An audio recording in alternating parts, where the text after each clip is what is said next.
Welcome, dear students, teachers, and friends, to another moral story of The Crows and the Bags. Once it was a rainy day, and two crows were lazy. The crows challenged each other to see which of them could fly highest while carrying a sack of the same size. The first crow filled his sack with cotton and laughed at the other crow that had filled his sack with salt.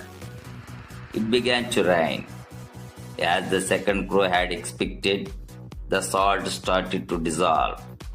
The cotton absorbed the rainwater and became so heavy that the first crow did not even have the strength to let it off the ground, and he had to admit defeat. Moral: one must foresee the consequences and take action.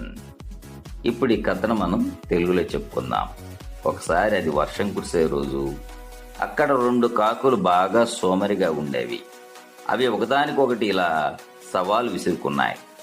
ఆ సవాలు ఏందంటే, ఒకే పరిమాణంలో ఉన్న సంచిని మోసుకుంటూ ఏది ఎత్తుగా ఎగరగలదు.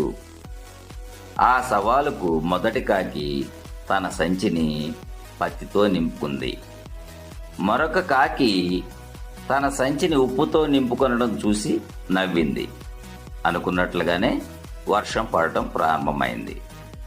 రెండవ కాకి ఊహించినట్లుగానే తన సంచిలోని ఉప్పు కరిగిపోవడం ప్రారంభమైంది. అయితే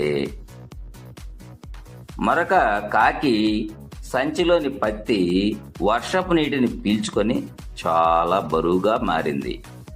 మొదటి కాకి దానిని నేల నుండి పైకి కూడా లేవనెత్తటకు శక్తి లేక తన యొక్క ఓటమిని అంగీకరించాల్సి వచ్చింది.